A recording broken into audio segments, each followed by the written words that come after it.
नमस्कार, आप देख रहे हैं एनएमएफ न्यूज। आपके साथ मैं हूं नम्रता चौधरी और मैं आपके साथ शबनम सैफी।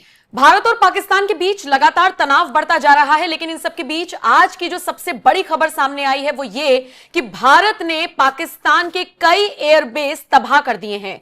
वो ये एयरबेस हैं जहां पर आप ये समझ लीजिए कि इनके फाइटर जेट्स का ये घर हुआ करता था और इनको नेस्तनाबूद करने का मतलब है कि मुंह तोड़ जवाब दिया गया है भारत की तरफ से पाकिस्तान को। शबनम, बिल्कुल, ये 8 सैन्य ठिकाने हैं पाकिस्तान के जो भारत की तरफ से तबाह कर दिए गए हैं। उनके ड्रोन को भी तबाह कर दिया गया है, उनकी जो मिसाइल थी उसको भी तबाह कर दिया गया है। पूरी जानकारी के लिए हमारे साथ पंकज जी भी यहां जुड़े हुए हैं जो बताएंगे कि पाकिस्तान में इस वक्त हालात क्या हैं। भारत जिस तरीके से मुंह तोड़ जवाब पाकिस्तान को दे रहा है उससे कैसे पाकिस्तानी सेना भी घुटनों पर आ गई है, शहबाज शरीफ भी घुटनों पर आ गए हैं। नम्रता, बिल्कुल पंकज जी की तरफ रुख करेंगे क्योंकि विजुअल्स जिस तरीके के आए हुए हैं, एक एक करके समझाइए पंकज जी। नम्रता, सबसे पहले मैं बता दूं कि कल भारत ने पाकिस्तान के किन टारगेट्स पर निशाना साधा है। वो टारगेट्स के नाम है रफीकुल, मुरीद, चकलाला, ये एयरबेस हैं। सबसे महत्वपूर्ण जो है रहीम यार खान, ये रावलपिंडी के ठीक बीचों बीच मौजूद एयरबेस है। सुकूर, चुनैन, एक रडार साइट है पसरूर में, उस रडार साइट को रडार कंट्रोल रूम था वो पूरी तरह ध्वस्त कर दिया गया है। और एक है सियालकोट का एविएशन बेस जो पूरी तरह बर्बाद हो चुका है। तो इन 8 ठिकानों पर बिल्कुल सटीक निशाना लगाकर भारत ने उन्हें नेस्तनाबूद कर दिया, बर्बाद कर दिया।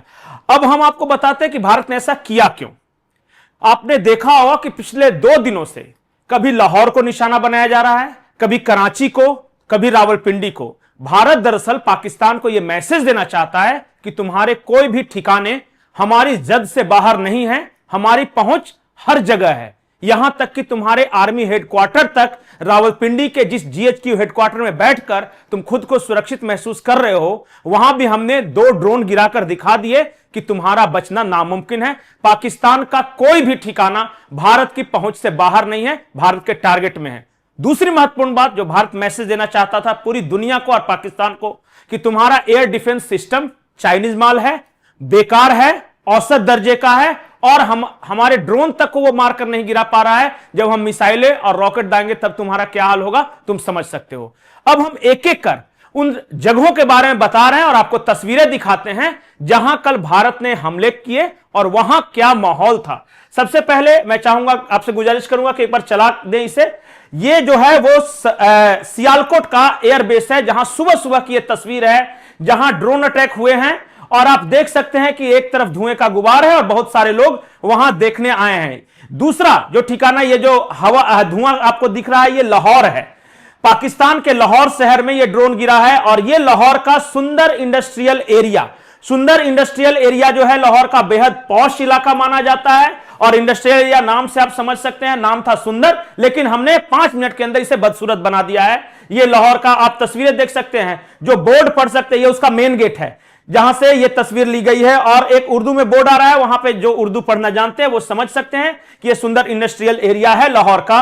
और सोचिए, लाहौर पाकिस्तान का नर्व सेंटर बताया जाता है, जो नाभि होती है ना, गर्भनाल, वहां पे अगर वहां पे हमारा ड्रोन सटीक निशाना लगा पा रहा है और दिन के उजाले में अगर वहां से धुएं का गुबार उठता दिख रहा है तो आप समझ सकते हैं कि पाकिस्तान का क्या हाल हुआ होगा। ये फिर वही इलाका जो लाहौर का इलाका जिसको मैंने बताया है। मैं चाहता हूं कि अब आगे एक और तस्वीर दिखाएं। ये देखिए, ये जो है बिल्कुल सुबह की तस्वीरें हैं और यहां के लोगों द्वारा ली गई है। ये लाहौर शहर है। लाहौर शहर में जो ड्रोन अटैक हुआ है वो देख सकते हैं, आपको एक तस्वीर में धुआं उठता दिखेगा। तो लाहौर में 2-3 जगह पे हमले हुए हैं। इसके बाद सियालकोट का हमने बताया जहां हमने दोबारा, रात को तो हमने किया ही था, दिन में भी रात को हमने क्या किया सियालकोट में कि वहां का जो आतंकी का जो ठिकाना था, जो लॉन्च पैड था, उसे तबाह किया, जिसकी तस्वीरें आज प्रेस कॉन्फ्रेंस के दौरान भारतीय सेना ने दिखाई हैं देश को कि देखिए हमने कैसे उनके लॉन्च पैड को और उनके बंकरों को ध्वस्त कर दिया है। ये तस्वीरें, और भी कई तस्वीरें हैं जो रहीम यार खान है, वहां उनका जो एयरबेस है रावलपिंडी के अंदर, जो आज तक सबसे सुरक्षित ठिकाना माना जाता था, वहां हमने 35 फीट गड्ढा कर दिया है। और वो 35 फीट गड्ढा पाकिस्तान के ईगो पर हुआ है, उसके अहम पर, कि देखो जहां तुम्हारा आर्मी का हेडक्वार्टर है वहां हमने इतना बड़ा गड्ढा किया है कि इस छेद को भरते भरते तुम भर जाओगे। और इसका परिणाम देखिए, जो भारत ने किया है उसका परिणाम क्या हुआ। पाकिस्तान जो भी हमले कर रहा है सारे के सारे नाकाम। अब उसने अपने फतह बैलिस्टिक मिसाइल को भी उतार दिया, फिर भी वो हवा में नाकाम हो गई। और भारत जो भी हमले कर रहा है वो सटीक निशाना लगा रहे हैं। और इसी के कारण आज सुबह से पाकिस्तान की ओर से शांति के पैगाम भेजे जा रहे हैं। पाकिस्तान ने सबसे पहले अपने मित्र चाइना को कहा कि भारत को रोक लो, क्योंकि जहां तहां वो हमें गड्ढे करते जा रहा है, हम वो नहीं सह सकते। पाकिस्तान की ओर से ही सऊदी अरब को भी फोन किया गया है और सऊदी अरब ने बाकायदा एक प्रेस रिलीज जारी कर यह कहा है कि हम भारत से अपील करते हैं, दोनों देशों से, कि कृपया शांति बनाए रखें। तो पाकिस्तान जिन जिन देशों से गुजारिश कर सकता है कर रहा है। चाइना ने भी यही कहा है कि हम भारत और पाकिस्तान से अपील करते हैं कि अब हो गया, इसे कम करें। लेकिन आप एक महत्वपूर्ण बात समझिए कि आज पाकिस्तान की ओर से कहा गया है और वो बहुत जरूरी है। वो ये कहा गया है कि हम हॉटलाइन पर भारत से बात करना चाहते हैं। जो जीत रहा होता है वो न्यूक्लियर कमांड की बैठकें नहीं बुलाता, जो जीत रहा होता है वो शांति की अपील नहीं करता, और जो जीत रहा होता है वो गुजारिश बार बार नहीं करता कि हम आपसे बात करना चाहते हैं। इसका मतलब पाकिस्तान को जबरदस्त नुकसान पहुंचा है, भले ही वो नैरेटिव फैला रहा है। पाकिस्तान के 4 एयरबेस कल रात तक हुए थे और 5वां जो सरगोदा वाला है एयरबेस वो आज सुबह तबाह हुआ है, यानी 5 एयरबेस तबाह हो चुके हैं। उसके 2 फाइटर प्लेन कल रात को तबाह हुए। एक सियालकोट में गिरा जिसकी तस्वीरें पूरी दुनिया ने देखी है, दूसरा जो भारत के इलाके में गिरा है, लेकिन हालांकि उसकी आधिकारिक पुष्टि अभी बाकी है, वो हुई नहीं है। जो सबसे महत्वपूर्ण यह है कि पाकिस्तान का कोई भी अस्त्र भारत का रत्ती भर भी नुकसान नहीं पहुंचा पा रहा है, सिर्फ वो अपने यहां बड़ी बड़ी बातें कर रहे हैं। जी नम्रता। बिल्कुल पंकज जी, जो आपने जानकारी दी है, जो एयरबेस तबाह किए गए हैं पाकिस्तान के, अगर उन्हें देखा जाए तो ये इस्लामाबाद से ज्यादा दूरी पर नहीं है, यानी कि टारगेट इस्लामाबाद भी अब हो सकता है, ये संदेश दे दिया गया है भारत की तरफ से। तो वही इसी बीच एक बड़ी खबर और सामने आ रही है। पाकिस्तान के विदेश मंत्री घुटने टेकते हुए नजर आ रहे हैं और उन्होंने बयान देते हुए कहा है कि भारत हमला रोके तो तनाव करने की सोचेंगे, तो यहां तनाव कम करने की सोचेंगे। मतलब पाकिस्तान जो है गिड़गिड़ाना शुरू कर दिया है, उसने तमाम देशों से तो गुहार लगा ही रहा है कि हमें युद्ध नहीं करना है, शांति के लिए बातचीत आगे बढ़ाई जाए। वहीं दूसरी तरफ वो हमला करने के लिए लगातार रात के अंधेरे में कोशिश भी कर रहा है, कभी मिसाइलें दागता है, कभी ड्रोन से अटैक करता है,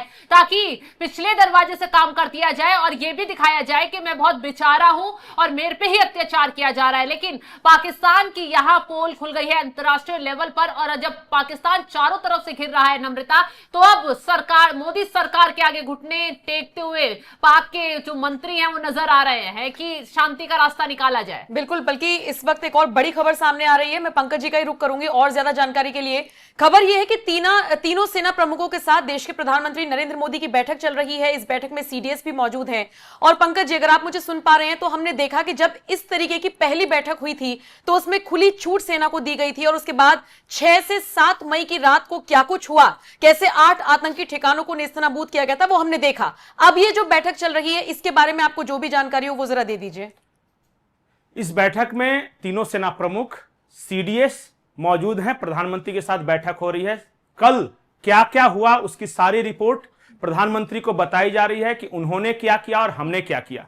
जो सबसे महत्वपूर्ण बात यह है कि जो सिविल एविएशन का जो रूट है, जो नागरिक रूट है, उसका सहारा लेके जो पाकिस्तान हमारी तरफ हमले कर रहा है, आम नागरिकों को क्षति न पहुंचे, इसके लिए भारत बिल्कुल संयम से परिचय दे रहा है।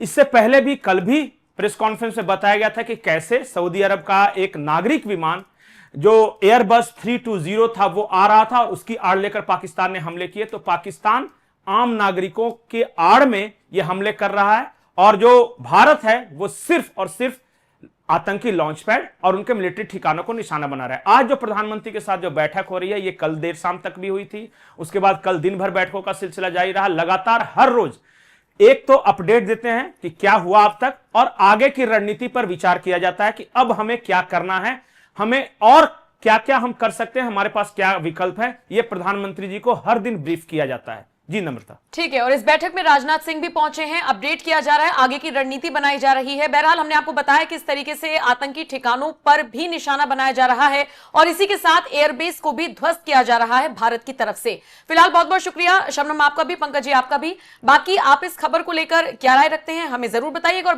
बाकी सारी अपडेट्स के लिए हमारे साथ बने रहिएगा। नमस्कार।